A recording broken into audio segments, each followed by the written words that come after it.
ಒಮ್ಮೆ ತೊಂದರೆಗೊಳಗಾದ ವ್ಯಕ್ತಿಯೊಬ್ಬ ಬೌದ್ಧ ಸನ್ಯಾಸಿಯ ಬಳಿಗೆ ಹೋಗುತ್ತಾನೆ ಮತ್ತು ಹೇಳುತ್ತಾನೆ, ಗುರುವೇ, ನನ್ನ ಅಭ್ಯಾಸಗಳಿಂದ ನಾನು ತುಂಬ ತೊಂದರೆಗೀಡಾಗಿದ್ದೇನೆ. ನಾನು ಏನೆಲ್ಲ ಮಾಡಲು ಬಯಸುತ್ತೇನೆ, ಆದರೆ ನಾನು ಏನನ್ನೂ ಮಾಡಲು ಸಾಧ್ಯವಾಗುತ್ತಿಲ್ಲ. ಯಶಸ್ಸಿನ ಉತ್ತುಂಗವನ್ನು ಮುಟ್ಟಲು ಬಯಸುತ್ತೇನೆ, ಆದರೆ ನನ್ನ ಅಭ್ಯಾಸಗಳಿಂದಾಗಿ ಮುಂದಡಿಯಿಡಲು ಆಗುತ್ತಿಲ್ಲ. ನಿಜ ಹೇಳಬೇಕೆಂದರೆ ಯಶಸ್ವಿಯಾಗಲು ಯಾವ ಗುಣಮಟ್ಟ ಬೇಕು ಎಂದು ನನಗೆ ತಿಳಿದೇ ಇಲ್ಲ. ಹಾಗಾಗಿ ಆ ಗುಣಗಳ ಬಗ್ಗೆ ತಿಳಿದುಕೊಳ್ಳುವ ಕಾರಣಕ್ಕಾಗಿಯೇ ನಿಮ್ಮ ಬಳಿ ಬಂದಿದ್ದೇನೆ. ದಯವಿಟ್ಟು ನನಗೆ ಮಾರ್ಗದರ್ಶನ ನೀಡಿ. ಬೌದ್ಧ ಸನ್ಯಾಸಿ ಹೇಳಿದರು, ನಾವು ಹೇಗೆ ಕೆಟ್ಟ ಚಟಗಳಿಂದ ಬಲವಂತಕ್ಕೆ ಒಳಗಾಗುತ್ತೇವೆಯೋ ಅದೇ ರೀತಿ ಒಳ್ಳೆಯ ಹವ್ಯಾಸಗಳನ್ನು ರೂಢಿಸಿಕೊಂಡರೆ ನಾವು ಉತ್ತಮ ಅಭ್ಯಾಸಗಳಿಂದ ಬಲವಂತಕ್ಕೆ ಒಳಗಾಗುತ್ತೇವೆ ಮತ್ತು ಒಳ್ಳೆಯ ಅಭ್ಯಾಸಗಳು ನಮ್ಮ ಜೀವನದಲ್ಲಿ ಬಹಳಷ್ಟು ಸಾಧಿಸಲು ಸಹಾಯ ಮಾಡುತ್ತವೆ. ನಿಮಗೆ ಇಂದು ನಾನು ಅಂತಹ 15 ಯಶಸ್ವಿ ಅಭ್ಯಾಸಗಳ ಬಗ್ಗೆ ಹೇಳುತ್ತೇನೆ. ಅದು ನಿಮ್ಮನ್ನು ಯಶಸ್ವಿಯಾಗಿಸುತ್ತವೆ. ನೀನು ಬಯಸಿದ ಯಶಸ್ಸನ್ನು ಪಡೆಯಲು ಮತ್ತು ಎಲ್ಲರಿಗಿಂತಲೂ ವಿಭಿನ್ನವಾಗಿ ಯೋಚಿಸಲು ನಿನಗೆ ಈ 15 ಸೂತ್ರಗಳು ಸಹಾಯ ಮಾಡುತ್ತವೆ. ನನ್ನ ಮಾತುಗಳನ್ನು ಕೇವಲ ಕೇಳಿ ಮರೆಯದಿರೋ, ಬದಲಿಗೆ ಈ 15 ಅಭ್ಯಾಸಗಳನ್ನು ನೆನಪಿನಲ್ಲಿ ಇಟ್ಟು ಅವುಗಳನ್ನು ನಿನ್ನ ಜೀವನದಲ್ಲಿ ನಿಧಾನವಾಗಿ ತರಲು ಪ್ರಾರಂಭಿಸು. ಏಕೆಂದರೆ ಈ ಅಭ್ಯಾಸಗಳು ನಿಮಗೆ ಯಶಸ್ಸನ್ನು ತರುವುದು ಮಾತ್ರವಲ್ಲ, ಅದಕ್ಕಿಂತ ಹೆಚ್ಚಾಗಿ ನಿಮ್ಮನ್ನು ಉನ್ನತ ಮಟ್ಟಕ್ಕೆ ಏರಿಸಿ ಒಳ್ಳೆಯ ವ್ಯಕ್ತಿಯನ್ನು ಮಾಡುತ್ತವೆ. ಇದನ್ನು ಕಂಡು ಜನರು ನಾವು ಹೀಗಾಗಬೇಕು ಎಂದು ಯೋಚಿಸುತ್ತಾರೆ. 15 ಯಶಸ್ವಿ ಅಭ್ಯಾಸಗಳ ಪಟ್ಟಿಯಲ್ಲಿ ಮೊದಲ ಅಭ್ಯಾಸವೆಂದರೆ ಬೆಳಗ್ಗೆ ಬೇಗನೆ ಎದ್ದೇಳುವುದು. ಪ್ರತಿಯೊಬ್ಬ ಯಶಸ್ವಿ ವ್ಯಕ್ತಿಯು ಅನ್ವಯಿಸುವ ಜಗತ್ತಿನಲ್ಲಿ ಒಂದು ಅತ್ಯಂತ ಯಶಸ್ವಿ ಮತ್ತು ಉತ್ತಮ ಅಭ್ಯಾಸವೆಂದರೆ ಅದು ಮುಂಜಾನೆ ಬೇಗ ಎದ್ದು ಸೋಮಾರಿತನವನ್ನು ಬಿಡುವುದು. ನೀವು ದಿನದ ಮೊದಲ ಬೆಳಕಿನ ಕಿರಣದ ಮುಂಚೆ ಎದ್ದು ಕೆಲಸವನ್ನು ಪ್ರಾರಂಭಿಸಿ ನಿಮ್ಮ ದಿನವನ್ನು ಉನ್ನತಗೊಳಿಸಿದರೆ ನೀವು ಜಯಿಸಲು ಸಾಧ್ಯವಾಗದಂತಹ ಯಾವುದೇ ಸವಾಲು ಇಡೀ ದಿನ ನಿಮಗೆ ಕಂಡುಬರುವುದಿಲ್ಲ. ಬೆಳಗ್ಗೆ ಏಳುವ ರೀತಿ ನಿಮ್ಮಲ್ಲಿ ಎಷ್ಟು ಇಚ್ಛಾಶಕ್ತಿ ಇದೆ ಎಂಬುದನ್ನು ತೋರಿಸುತ್ತದೆ. ನಿಮ್ಮ ಗುರಿಗಳನ್ನು ಸಾಧಿಸುವುದು ನಿಮಗೆ ಎಷ್ಟು ಮುಖ್ಯ ಎನ್ನುವುದನ್ನು ತೋರಿಸುತ್ತದೆ. ಇಲ್ಲಿ ಬೆಳಗ್ಗೆ ಬೇಗನೆ ಏಳುವ ಅರ್ಥವೇನೆಂದರೆ ಹೆಚ್ಚಿನ ಸಮಯ, ಹೆಚ್ಚಿನ ಶ್ರಮ, ಹೆಚ್ಚಿನ ಕೆಲಸ, ಹೆಚ್ಚಿನ ಪ್ರಯತ್ನ. ಈ ಎಲ್ಲ ಅಭ್ಯಾಸಗಳು ನಿಮಗೆ ಉಳಿದೆಲ್ಲರಿಗಿಂತ ವಿಭಿನ್ನ ಮತ್ತು ಹೆಚ್ಚು ಯಶಸ್ವಿಯಾಗಿಸುತ್ತವೆ. ನೀವು ಬೆಳಗ್ಗೆ ತಡವಾಗಿ ಏಳುವ ಅಭ್ಯಾಸಕ್ಕೆ ಒಳಗಾಗಿದ್ದರೆ ನೀವು 5 ನಿಮಿಷ ಮುಂಚಿತವಾಗಿ ಏಳುವ ಅಭ್ಯಾಸವನ್ನು ಮಾಡಿಕೊಳ್ಳಿ. ಕೆಲವೇ ದಿನಗಳಲ್ಲಿ ನೀವು ಬೆಳಗ್ಗೆ ಬೇಗನೆ ಏಳಲು ಪ್ರಾರಂಭಿಸುವಿರಿ. 15 ಯಶಸ್ವಿ ಅಭ್ಯಾಸಗಳ ಪಟ್ಟಿಯಲ್ಲಿ 2ನೇ ಅಭ್ಯಾಸವೆಂದರೆ ಯಾವಾಗಲೂ ಹೊಸದನ್ನು ಕಲಿಯುವುದು. ಇದು ತನ್ನ ಕ್ಷೇತ್ರದಲ್ಲಿ ಯಶಸ್ಸನ್ನು ಸಾಧಿಸಿದ ಪ್ರತಿಯೊಬ್ಬ ವ್ಯಕ್ತಿಯಲ್ಲೂ ಕಂಡುಬರುವ ಅದ್ಭುತ ಅಭ್ಯಾಸವಾಗಿದೆ. ಯಾವಾಗಲೂ ನಿಮ್ಮ ಕೆಲಸದ ಬಗ್ಗೆ ಹೆಚ್ಚು ಕಲಿಯುತ್ತೀರಿ. ನೀವು ಜೀವನದಲ್ಲಿ ಏನನ್ನು ಕಲಿತರೋ ಅದು ಜೀವನದಲ್ಲಿ ಒಂದು ಹಂತದಲ್ಲಿ ಖಂಡಿತವಾಗಿಯೂ ಉಪಯೋಗಕ್ಕೆ ಬರುತ್ತದೆ. ಯಶಸ್ವಿ ಜನರು ತಮ್ಮ ಕನಸುಗಳನ್ನು ಸಾಧಿಸಲು ವಿಭಿನ್ನ ವಿಧಾನಗಳನ್ನು ಬಳಸುತ್ತಾರೆ. ಅವರ ಕನಸುಗಳಿಗೆ ಸಂಬಂಧಿಸಿದ ಪ್ರತಿ ವಿಷಯವನ್ನು ತಿಳಿದುಕೊಳ್ಳಲು ಬಯಸುತ್ತಾರೆ. ಅದು ಅವರ ಕನಸುಗಳನ್ನು ಸಾಧಿಸಲು ಇನ್ನೂ ಸುಲಭವಾಗಿಸುತ್ತದೆ. ಅದು ಒಂದೇ ವಾಕ್ಯವಿರಲಿ, ಒಂದೇ ಸಾಲಿರಲಿ, ಯಾವಾಗಲೂ ಹೊಸದನ್ನು ಕಲಿಯುವುದು ಮರೆಯದಿರಿ. ಜಗತ್ತಿನಲ್ಲಿ ಜ್ಞಾನದ ಕೊರತೆ ಇಲ್ಲ, ಆದರೆ ನೀವು ಯಶಸ್ಸನ್ನು ಬಯಸುವ ಕ್ಷೇತ್ರದಲ್ಲಿ ಜ್ಞಾನವನ್ನು ಪಡೆಯಲು ಯಾವಾಗಲೂ ಉತ್ಸುಕರಾಗಿರಿ. ಏಕೆಂದರೆ ನೀವು ಕಲಿಯುವ ಆ ಕಲೆ ನಿಮ್ಮ ನಿರೀಕ್ಷೆಗೆ ಮೀರಿದ ಏನನ್ನಾದರೂ ಸಾಧಿಸಿ ಕೊಡಬಹುದು. ಆದ್ದರಿಂದ ಇದಕ್ಕಾಗಿ ನೀವು ಯಾವಾಗಲೂ ಮಗುವಿನಂತೆ ಕಲಿಯಬೇಕು ಮಿತ್ರರೇ, ಗೆಳೆಯರೇ. 15 ಯಶಸ್ವಿ ಅಭ್ಯಾಸಗಳ ಪಟ್ಟಿಯಲ್ಲಿ 3ನೇ ಅಭ್ಯಾಸವೆಂದರೆ ಕಡಿಮೆ ಮಾತನಾಡುವುದು ಮತ್ತು ಹೆಚ್ಚು ಕೇಳುವುದು. ನಮಗೆ 2 ಕಿವಿ ಮತ್ತು 1 ಬಾಯಿ ಇರುವುದರಿಂದ ನಾವು ಹೆಚ್ಚು ಕೇಳುತ್ತೇವೆ ಮತ್ತು ಅರ್ಧದಷ್ಟು ಮಾತನಾಡುತ್ತೇವೆ. ದೇವರು ನಮಗೆ 2 ಕಿವಿ ಮತ್ತು 1 ಬಾಯಿ ಕೊಟ್ಟಿರುವುದೇ ಹೆಚ್ಚು ಕೇಳಲು ಮತ್ತು ಕಡಿಮೆ ಮಾತನಾಡಲು. ಕೇಳುಗರಿಗೆ ಎಂದಿಗೂ ನಷ್ಟವಿರುವುದಿಲ್ಲ. ಕೇಳುಗರು ಯಾವಾಗಲೂ ಏನನ್ನಾದರೂ ಹೊಸದನ್ನು ಕಲಿಯುತ್ತಲೇ ಇರುತ್ತಾರೆ. ಕಡಿಮೆ ಮಾತನಾಡುವುದು ಎಂದರೆ ಕಡಿಮೆ ಶಕ್ತಿಯನ್ನು ವ್ಯರ್ಥ ಮಾಡುವುದು, ಇನ್ನೊಬ್ಬರ ತಂಟೆಗೆ ಹೋಗದಿರುವುದು, ತನ್ನನ್ನು ಇನ್ನೊಬ್ಬರಿಗಿಂತ ಕಡಿಮೆ ತಿಳಿಯದಿರುವುದು, ಯಾರೊಂದಿಗೂ ಅನಗತ್ಯವಾಗಿ ವಾದ ಮಾಡದಿರುವುದು. ಏಕೆಂದರೆ ಕಡಿಮೆ ಮಾತನಾಡುವ ಮತ್ತು ಹೆಚ್ಚು ಕೇಳುಗರಾಗಿರುವ ಜನರು ಯಾವಾಗಲೂ ಲಾಭದಲ್ಲಿಯೇ ಇರುತ್ತಾರೆ. ನೀವು ಗಮನಿಸಿರಬಹುದು, ಕಡಿಮೆ ಮಾತನಾಡುವ ವ್ಯಕ್ತಿಗೆ ಹೆಚ್ಚು ಆಳವಾಗಿ ಯೋಚಿಸುವ ಸಾಮರ್ಥ್ಯವಿರುತ್ತದೆ. ಯಾವ ವ್ಯಕ್ತಿ ಕಡಿಮೆ ಮಾತನಾಡುವನೋ ಅವನು ತನ್ನ ಆಂತರಿಕ ಆತ್ಮದೊಂದಿಗೆ ಸಂಪರ್ಕ ಹೊಂದಿರುತ್ತಾನೆ. ಅವನ ಆಂತರಿಕ ಆಲೋಚನೆಗಳು ಎಷ್ಟು ಪ್ರಬಲವಾಗಿವೆ ಎಂದರೆ ಯಶಸ್ವಿನ ಹಾದಿಗೆ ತಾನು ಹೋಗುವುದಿಲ್ಲ, ಬದಲಿಗೆ ಯಶಸ್ಸನ್ನೇ ತನ್ನ ಹಾದಿಗೆ ತರುತ್ತಾನೆ. 15 ಯಶಸ್ವಿ ಅಭ್ಯಾಸಗಳ ಪಟ್ಟಿಯಲ್ಲಿ 4ನೇ ಅಭ್ಯಾಸವೆಂದರೆ ಖಂಡಿಸುವುದು ಮತ್ತು ನಿರಾಕರಿಸುವುದನ್ನು ಕಲಿಯುವುದು. ನಾವು ಜನರ ಪ್ರತಿ ಮಾತಿಗೆ ಸಮರ್ಥಿಸಿ ಹೌದು ಹೌದು ಎನ್ನುತ್ತಲೇ ಇರುವ ಬೊಂಬೆಗಳಲ್ಲ. ನೀವು ಒಬ್ಬ ವಿಭಿನ್ನ ವ್ಯಕ್ತಿ ಮತ್ತು ನಿಮಗೆ ವಿಭಿನ್ನ ಕನಸು ಇದೆ. ನಿಮ್ಮ ತತ್ವಗಳು ಹಾಗೂ ಸಿದ್ಧಾಂತಗಳು ಸಹ ವಿಭಿನ್ನವಾಗಿರುತ್ತವೆ. ನಿಮ್ಮ ಗಮ್ಯ ಸ್ಥಾನವು ವಿಭಿನ್ನವಾಗಿದ್ದರೆ ನಿಮ್ಮ ಮಾರ್ಗವು ವಿಭಿನ್ನವಾಗಿರುತ್ತದೆ. ಒಂದು ವೇಳೆ ನಿಮಗೆ ಏನನ್ನಾದರೂ ಇಷ್ಟವಿಲ್ಲದಿದ್ದರೆ ಇಷ್ಟವಿಲ್ಲ ಅಷ್ಟೇ. ಕೆಲವು ವಿಧಾನಗಳು ಇತರರಿಗೆ ಕಾರ್ಯನಿರ್ವಹಿಸುತ್ತಿದ್ದರೆ ಆ ವಿಧಾನಗಳು ನಿಮಗೂ ಕೆಲಸ ಮಾಡಬೇಕೆಂದೇನಿಲ್ಲ. ಅವು ನಿಮಗೆ ಕೆಲಸ ಮಾಡದೇ ಕೂಡ ಇರಬಹುದು. ಒಂದು ವೇಳೆ ನೀವು ಬೇರೆಯವರ ಮಾರ್ಗವನ್ನು ಬಳಸಿದರೆ ನೀವು ಎಲ್ಲರಂತೆ ಒಂದೇ ಮಾರ್ಗದಲ್ಲಿ ನಡೆಯುವಿರಿ. ನೀವು ಜಗತ್ತಿನಲ್ಲಿರುವ ಅತ್ಯಂತ ವಿಶಿಷ್ಟ ವ್ಯಕ್ತಿ ಮತ್ತು ನಿಮ್ಮಂತೆ ಬೇರೆ ಯಾರೂ ಇಲ್ಲ. ಆದ್ದರಿಂದ ನಿಮಗೆ ಖಂಡಿಸುವ ಮತ್ತು ನಿಮ್ಮ ಅಭಿಪ್ರಾಯವನ್ನು ತಿಳಿಸುವ ಪೂರ್ತಿ ಹಕ್ಕಿದೆ.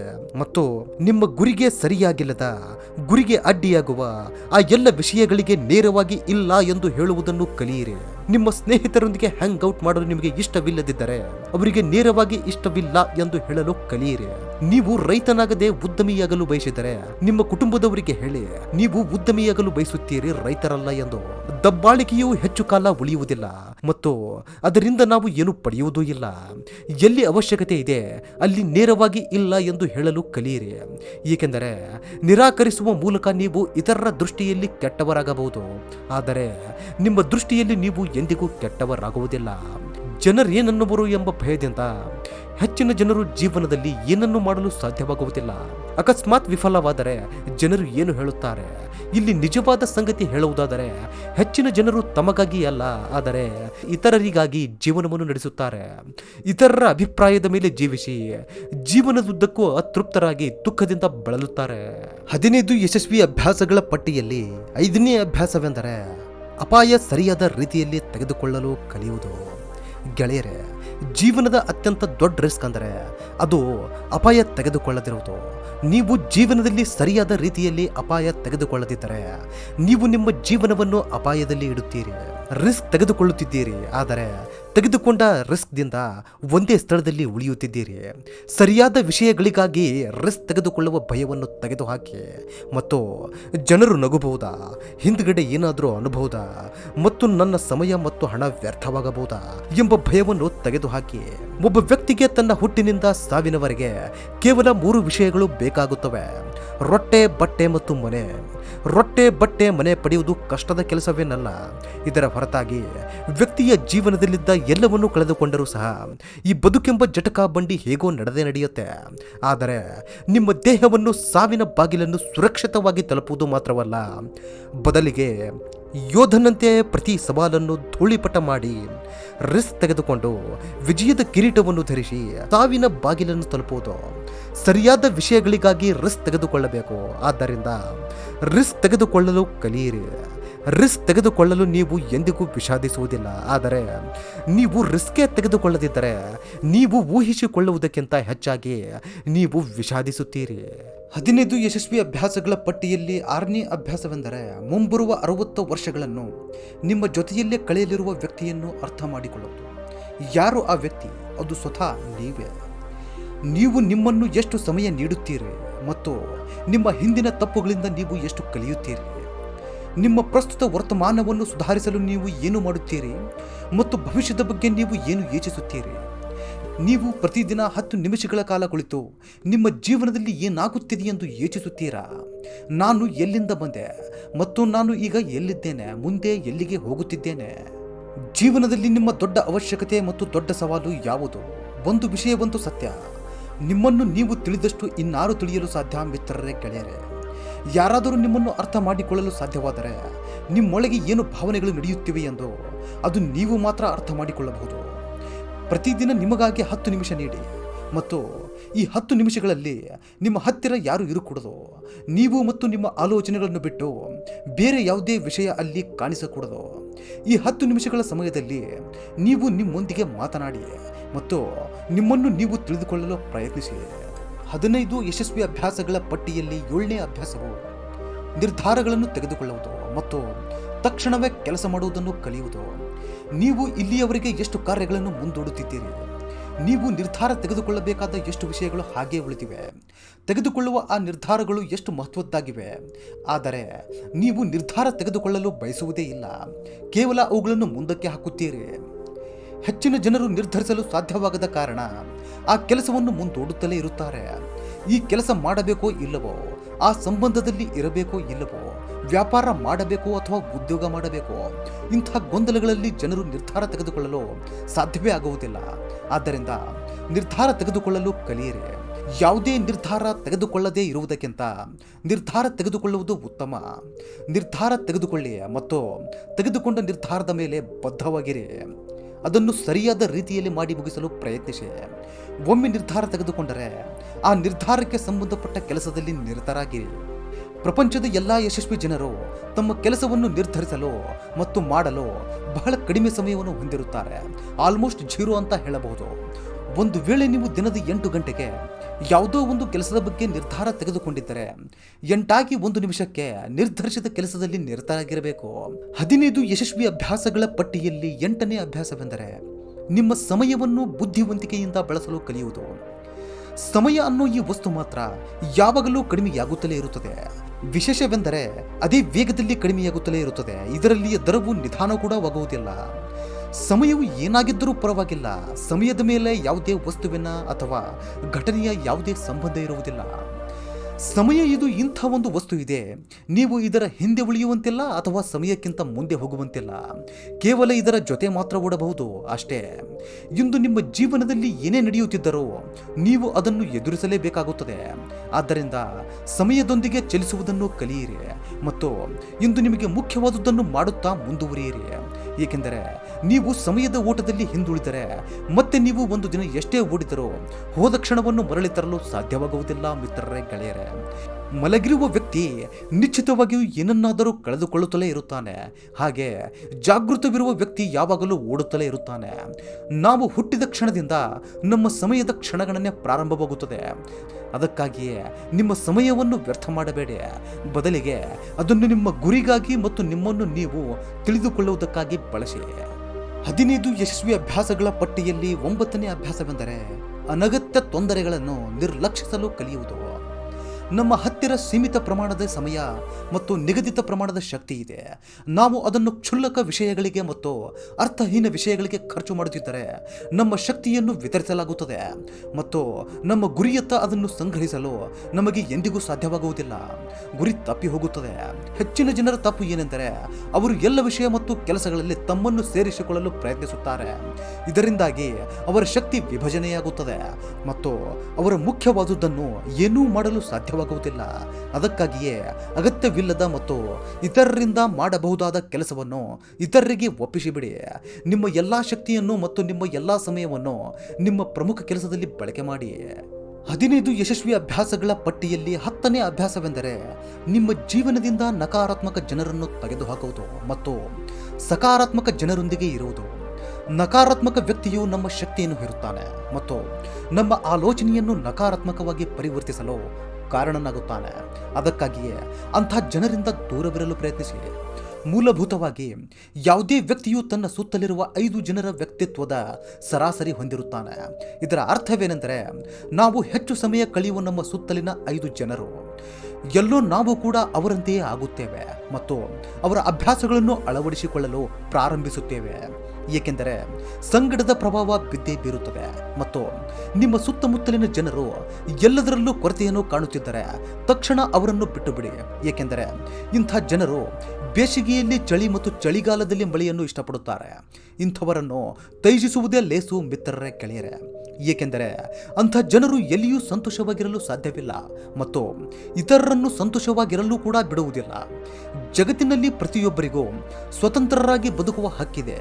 ಸಕಾರಾತ್ಮಕ ಚಿಂತನೆಯೊಂದಿಗೆ ಬದುಕಲು ನಿಮಗೆ ಎಲ್ಲ ತರಹದ ಹಕ್ಕಿದೆ. ಇನ್ನೊಂದು ಮಹತ್ವದ ವಿಷಯವೆಂದರೆ ನಿಮ್ಮೊಂದಿಗೆ ನೀವು ಕೂಡ ನಕಾರಾತ್ಮಕವಾಗಿ ಮಾತನಾಡಬಾರದು. ಉದಾಹರಣೆಗೆ ಹೇಳುವುದಾದರೆ, ನಾನು ದುರಾದೃಷ್ಟವಂತ, ನನ್ನ ಜೊತೆ ಯಾವಾಗಲೂ ಹೀಗೆ ಆಗುತ್ತದೆ, ಎಟ್ಸೆಟ್ರಾ ಎಟ್ಸೆಟ್ರಾ ಎಟ್ಸೆಟ್ರಾ. ಗೆಳೆಯರೇ, ಒಮ್ಮೆ ಇತಿಹಾಸ ಬಿಚ್ಚಿ ನೋಡಿದರೆ ಪ್ರಪಂಚದ ಎಲ್ಲ ಯಶಸ್ವಿ ವ್ಯಕ್ತಿಗಳು ತಮ್ಮೊಳಗೆ ಒಬ್ಬ ಸಕಾರಾತ್ಮಕ ಯಶಸ್ವಿ ವ್ಯಕ್ತಿಯನ್ನು ಕಂಡಿದ್ದಾರೆ ಮತ್ತು ಯಾವಾಗಲೂ ನಕಾರಾತ್ಮಕ ಜನರ ಮಾತುಗಳನ್ನು ನಿರ್ಲಕ್ಷಿಸಿದ್ದಾರೆ. ಮೂರ್ಖ ನಕಾರಾತ್ಮಕ ಜನರೊಂದಿಗೆ ಎಂದಿಗೂ ತೊಡಗಿಸಿಕೊಳ್ಳಬೇಡಿ.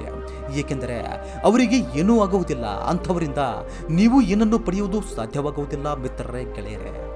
15 ಯಶಸ್ವಿ ಅಭ್ಯಾಸಗಳ ಪಟ್ಟಿಯಲ್ಲಿ 11ನೇ ಅಭ್ಯಾಸವೆಂದರೆ ಮನಸ್ಸಿನಲ್ಲಿ ಒಳ್ಳೆಯ ಆಲೋಚನೆ ಬಂದಾಗ ಅದನ್ನು ಕಾಗದದ ಮೇಲೆ ಬರೆಯಿರಿ.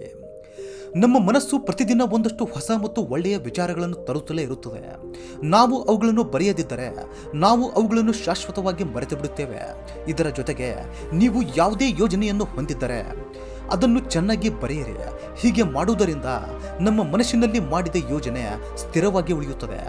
ನೀವು ಪಡೆಯಲು ಬಯಸುವ ಆ ಎಲ್ಲ ವಿಷಯಗಳ ಬಗ್ಗೆಯೂ ಬರೆಯಿರಿ. ಹಾಗೆ ಬಿಟ್ಟುಕೊಡಲು ಬಯಸುವ ಆ ಎಲ್ಲ ಅಭ್ಯಾಸಗಳ ಬಗ್ಗೆ ಕೂಡ ಬರೆಯಿರಿ.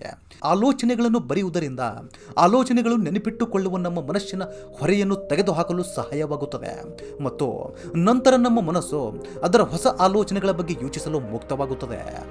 15 ಯಶಸ್ವಿ ಅಭ್ಯಾಸಗಳ ಪಟ್ಟಿಯಲ್ಲಿ 12ನೇ ಅಭ್ಯಾಸವು ಆರೋಗ್ಯಕರವಾಗಿರುವುದು. ಹೆಚ್ಚು ಆರೋಗ್ಯಕರ ಜೀವನ ಶೈಲಿಯನ್ನು ಅಳವಡಿಸಿಕೊಳ್ಳಿ. ಕಡಿಮೆ ತಿನ್ನಿರಿ ಮತ್ತು ಹೆಚ್ಚು ಜೀರ್ಣಿಸಿಕೊಳ್ಳಿ. ಪ್ರತಿದಿನ ಬೆಳಗ್ಗೆ ಪ್ರಾಣಾಯಾಮ, ವ್ಯಾಯಾಮ ಮತ್ತು ಧ್ಯಾನವು ನಿಮ್ಮನ್ನು ಆರೋಗ್ಯವಂತರನ್ನಾಗಿ ಮಾಡುವುದು ಮಾತ್ರವಲ್ಲದೆ ನಿಮ್ಮನ್ನು ಸುಂದರವಾಗಿಯೂ ಮಾಡುತ್ತದೆ ಮತ್ತು ನಿಮ್ಮ ಆತ್ಮವಿಶ್ವಾಸವನ್ನು ಹೆಚ್ಚಿಸುತ್ತದೆ. ಆರೋಗ್ಯಕರ ಮನಸ್ಸು ಮತ್ತು ಆರೋಗ್ಯಕರ ದೇಹದಿಂದ ನಿಮ್ಮ ಜೀವನದಲ್ಲಿ ನೀವು ಹೆಚ್ಚು ಪ್ರಗತಿ ಸಾಧಿಸಲು ಸಾಧ್ಯವಾಗುತ್ತದೆ ಮತ್ತು ನಿಮ್ಮ ಗುರಿ ತಲುಪಲು ದಾರಿಯಾಗುತ್ತದೆ. ಮೊದಲ ಸಂತೋಷವು ಆರೋಗ್ಯಕರ ದೇಹವಾಗಿದೆ, ಏಕೆಂದರೆ ನಾವು ತೀವ್ರವಾಗಿ ಅನಾರೋಗ್ಯದಿಂದ ಬಳಲುತ್ತಿರುವಾಗ ಮಾತ್ರ ನಮಗೆ ಇದರ ಮಹತ್ವದ ಅರಿವಾಗುತ್ತದೆ. ಮಿತ್ರರೇ, ಗೆಳೆಯರೇ, 15 ಯಶಸ್ವಿ ಅಭ್ಯಾಸಗಳ ಪಟ್ಟಿಯಲ್ಲಿ 13ನೇ ಅಭ್ಯಾಸವು ಯಾವಾಗಲೂ ಸಂತೋಷವಾಗಿರುವುದು ಮತ್ತು ನಗುತ್ತಲೇ ಇರುವುದು. ಅಳುವವರೊಂದಿಗೆ ಸ್ನೇಹ ಅಥವಾ ಸಮಯ ಕಳೆಯಲು ಯಾರೂ ಬಯಸುವುದಿಲ್ಲ, ಏಕೆಂದರೆ ಪ್ರತಿಯೊಬ್ಬರ ಜೀವನದಲ್ಲಿ ಅವರದೇ ಆದಂತಹ ದುಃಖ ಮತ್ತು ನೋವುಗಳಿವೆ. ಹಾಗಾದರೆ ಏಕೆ ಯಾರಾದರೂ ತಮ್ಮ ದುಃಖ ಮತ್ತು ನೋವನ್ನು ಹೆಚ್ಚಿಸಲು ಇಚ್ಛಿಸುತ್ತಾರೆ? ಅದಕ್ಕಾಗಿಯೇ ಯಾವಾಗಲೂ ನಗುತ್ತಲೇ ಇರಿ ಮತ್ತು ನೀವು ನಗುತ್ತಲೇ ಇದ್ದರೆ ಇತರರು ನಿಮ್ಮಲ್ಲಿ ಭರವಸೆಯ ಕಿರಣವನ್ನು ನೋಡುತ್ತಾರೆ. ನಿಮ್ಮ ನಗು ಬೇರೆಯವರ ನೋವನ್ನು ಮರೆಯುವಂತೆ ಮಾಡುತ್ತದೆ. ನಗುವುದು ಎಂದರೆ ಸದಾ ನಗುತ್ತಿರಬೇಕು ಎಂದಲ್ಲ, ನಗುವುದು ಎಂದರೆ ಸಂತೋಷವಾಗಿರಬೇಕು. ಸಕಾರಾತ್ಮಕವಾಗಿರಿ ಮತ್ತು ನೀವು ತುಂಬ ಅದೃಷ್ಟವಂತರು ಎಂದು ಯೋಚಿಸಿ, ಏಕೆಂದರೆ ಬೇರೆಯವರಲ್ಲಿ ಇರದಂಥ ಅದೆಷ್ಟೋ ವಿಷಯಗಳು ನಿಮ್ಮಲ್ಲಿ ತುಂಬಿಕೊಂಡಿವೆ. ಒಂದು ವೇಳೆ ಯಾವುದೋ ವಿಷಯ ವಸ್ತುವಿನ ಬಗ್ಗೆ ಕೊರತೆ ಇದ್ದರೆ ಅದನ್ನು ಗಳಿಸಿ ಮತ್ತು ಬಯಸಿದ ಆ ಎಲ್ಲ ವಿಷಯ ವಸ್ತುಗಳು ನಿಮ್ಮದಾಗಿಸಿಕೊಳ್ಳಿ. 15 ಯಶಸ್ವಿ ಅಭ್ಯಾಸಗಳ ಪಟ್ಟಿಯಲ್ಲಿ 14ನೇ ಅಭ್ಯಾಸವು ಯಾವಾಗಲೂ ನೀವು ಗಳಿಸುವುದಕ್ಕಿಂತ ಕಡಿಮೆ ಖರ್ಚು ಮಾಡುವುದು ಮತ್ತು ಭವಿಷ್ಯದ ತೊಂದರೆಗಳಿಗಾಗಿ ಸ್ವಲ್ಪ ಮಟ್ಟದ ಹಣ ಕೂಡಿಸುವುದು. ಹೆಚ್ಚಿನ ಜನರು ತಮ್ಮನ್ನು ತಾವು ತೋರಿಸಿಕೊಡುವ ಹೆಸರಿನಲ್ಲಿ, ಶೋ ಆಫ್ ಹೆಸರಿನಲ್ಲಿ ಗಳಿಸುವುದಕ್ಕಿಂತ ಹೆಚ್ಚಿನದನ್ನು ಖರ್ಚು ಮಾಡುತ್ತಾರೆ. ತದನಂತರ ಬಡತನದಿಂದ ತುಂಬಿದ ಜೀವನದಲ್ಲಿ ದುಃಖದಿಂದ ಜೀವನ ನಡೆಸುತ್ತಾರೆ. ಅದಕ್ಕಾಗಿಯೇ ನಿಮ್ಮ ಆದಾಯವನ್ನು ಸರಿಯಾದ ರೀತಿಯಲ್ಲಿ ಹೆಚ್ಚಿಸಲು ಪ್ರಯತ್ನಿಸಿ. ನೀವು ಗಳಿಸುವುದಕ್ಕಿಂತ ಕಡಿಮೆ ಖರ್ಚು ಮಾಡಿ ಮತ್ತು ಭವಿಷ್ಯಕ್ಕಾಗಿ ಸ್ವಲ್ಪ ಹಣವನ್ನು ಉಳಿಸಿ. 15 ಯಶಸ್ವಿ ಅಭ್ಯಾಸಗಳ ಪಟ್ಟಿಯಲ್ಲಿ 15ನೇ ಮತ್ತು ಕೊನೆಯ ಅಭ್ಯಾಸವು ಉತ್ತಮ ಹಾಗೂ ಜವಾಬ್ದಾರಿಯುತ ವ್ಯಕ್ತಿಯಾಗುವುದು. ಇತರರಿಗೆ ಸಹಾಯ ಮಾಡಲು ನೀವು ಮಾಡಬಹುದಾದ ಹಲವು ವಿಷಯಗಳಿವೆ. ಇತರರ ದುಃಖವನ್ನು ಕಡಿಮೆ ಮಾಡಲು ಮತ್ತು ಬಡವರಿಗೆ ಆಹಾರವನ್ನು ನೀಡಲು ಪ್ರಯತ್ನಿಸಿ. ಜನರ ಮುಖದಲ್ಲಿ ನಗು ಮೂಡಿಸಲು ಪ್ರಯತ್ನಿಸಿ. ಒಬ್ಬ ಯಶಸ್ವಿ ವ್ಯಕ್ತಿ ತನಗೆ, ದೇಶಕ್ಕೆ ಮತ್ತು ಸಮಾಜಕ್ಕೆ ಒಳ್ಳೆಯದನ್ನು ಮಾಡಿದಾಗ ಮಾತ್ರ ಆತನಿಗೆ ನಿಜವಾಗಿ ಯಶಸ್ವಿ ಎಂದು ಕರೆಯಲಾಗುತ್ತದೆ. ಅದಕ್ಕಾಗಿಯೇ ಜನರಿಗೆ ಸಹಾಯ ಮಾಡಿ, ಒಳ್ಳೆಯ ಕೆಲಸ ಮಾಡಿ ಮತ್ತು ಸಮಾಜದಲ್ಲಿ ಉತ್ತಮ ಮಾದರಿಯನ್ನಾಗುವ ಪ್ರಯತ್ನ ಮಾಡಿ. ಈ 15 ಅಭ್ಯಾಸಗಳು ಹೇಳಿ ಮುಗಿಸಿದ ನಂತರ ಬೌದ್ಧ ಸನ್ಯಾಸಿ ತೊಂದರೆಗೊಳಗಾದ ವ್ಯಕ್ತಿಗೆ ಹೇಳುತ್ತಾನೆ, ಈ 15 ಅಭ್ಯಾಸಗಳು ಅಳವಡಿಸಿಕೊಳ್ಳುವ ಮೂಲಕ ನೀವು ಯಶಸ್ವಿ ಜೀವನವನ್ನು ನಡೆಸಬಹುದು ಮತ್ತು ಇನ್ನೊಬ್ಬರಿಗೆ ಒಂದು ಉತ್ತಮ ಉದಾಹರಣೆಯಾಗಬಹುದು. ತೊಂದರೆಗೊಳಗಾದ ವ್ಯಕ್ತಿಯು ತನ್ನ ಪ್ರಶ್ನೆಗಳಿಗೆ ಉತ್ತರಗಳನ್ನು ಪಡೆದು ಬೌದ್ಧ ಸನ್ಯಾಸಿಗೆ ಧನ್ಯವಾದ ಹೇಳಿ ಅಲ್ಲಿಂದ ಹೊರಟು ಹೋದನು. ಸ್ನೇಹಿತರೆ, ಈ ವಿಡಿಯೋ ನಿಮಗೆ ಇಷ್ಟವಾಗಿರಬಹುದು ಎಂದು ನಾನು ಭಾವಿಸುತ್ತೇನೆ. ವಿಡಿಯೋ ಇಷ್ಟವಾದಲ್ಲಿ ದಯವಿಟ್ಟು ಚಾನೆಲ್ನ ಸಬ್ಸ್ಕ್ರೈಬ್ ಮಾಡಿ. ನಮಸ್ಕಾರ.